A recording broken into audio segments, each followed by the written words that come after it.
It was a punch-drunk performance tonight for the Heat. They took one on the chin, 111-92 here, Game 3 of the NBA Finals. The Spurs now lead the series 2-1. Game 4 is on Thursday.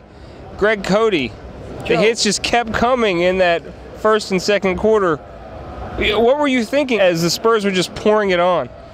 Well, see, I'm going to accentuate the positive here. All right. Can I do that? In Game 3 a year ago, the Heat lost by 36 points. Good point. Tonight, they only lose by 25. So I see this as progress.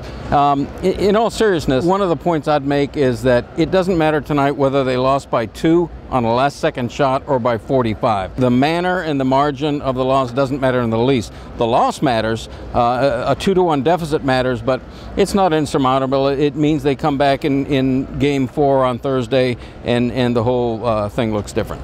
You know, in some ways, I really feel like, and correct me if you think I'm wrong, I think that he preferred to get blown out because in the post-game press conference, LeBron and Dwayne were having a good old time. They were laughing at reporters who were asking funny questions. You know, they were having inside jokes on the podium. You know, it's a different demeanor if they only lose by, say, 2 points. I think that stings, that hurts in an NBA Finals like this. But to know that the Spurs were at one point were 19 of 21 from the field in the first half. You know, I think Dwayne and LeBron, they just really kind of, you know, just let it roll off their backs. I also think that the Heat committed 20 turnovers. That's an extraordinary number. 12 of them by LeBron and Dwayne Wade combined.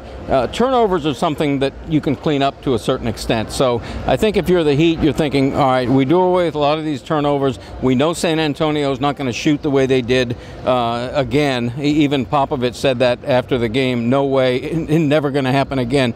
And so between those two factors, I think the Heat see this as sort of an aberration, and that Thursday is going to be a lot different. 7 turnovers by LeBron James was an NBA Finals playoff record. He had fun with that afterwards in the post-game news conference. I just turned the ball over way too much. You know, I had 2 at halftime. I had 5 in the second half, and some of them was trying to make some plays to the teammates, and some of them was just over-dribbling at times. So you know, I got to do a better job with that for sure. It's not surprising that I have a finals record for something that I don't want to have, you know, so there we go. This is a new storyline for LeBron. One big difference between this game and the previous 2, Boris Diaw started for the San Antonio Spurs. Boris Diaw kind of lives a charmed life. He doesn't really impact the game offensively on the score sheet, but his plus-minus has been through the roof so far in this series. And I think inserting Boris Diaw in the lineup kind of unlocked Kawhi Leonard in some ways for Coach Popovich and the Spurs. Kawhi Leonard, of course, was averaging 9 points entering into this game, and he finished with 29 points tonight. Greg Cody, what else stood out to you? Mario Chalmers is standing out for all of the wrong reasons. The Heat needs to get Mario Chalmers involved in this series. He's been miserable. Only because I can't think of a word worse than miserable right now.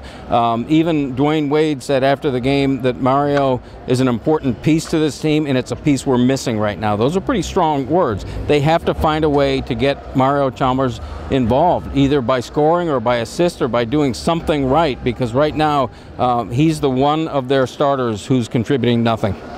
And we all know Mario Chalmers. He is either hot, he's cold. One thing that remains steady about Mario Chalmers that might be his saving grace is his calm under pressure. Tonight, after the game, he was hammered with a lot of tough questions from reporters. He said, listen, my confidence never wavers under pressure. I live for pressure. So, you know, I guess externally, he hasn't shaken in that confidence yet. And, you know, Dwayne Wade was complimentary and supportive of Mario Chalmers afterwards, even though he was critical at times. You know, Mario is a big piece of what we do, and we're missing that piece right now for whatever the reason is. But as a team, you know, we're going to continue to give him confidence, so when he have a shot, you know, shoot it, take it.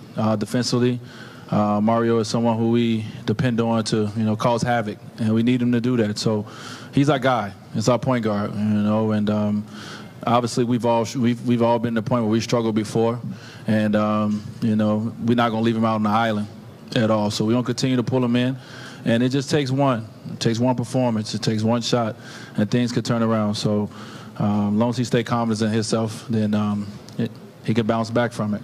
When a player's in a slump like Chalmers, some of the burden isn't just on him, it's on his teammates and his coach to put him in a position for easy early shots, just something to get him going. For Greg Cody, I'm Joseph Goodman. We'll see you on Thursday for Game 4.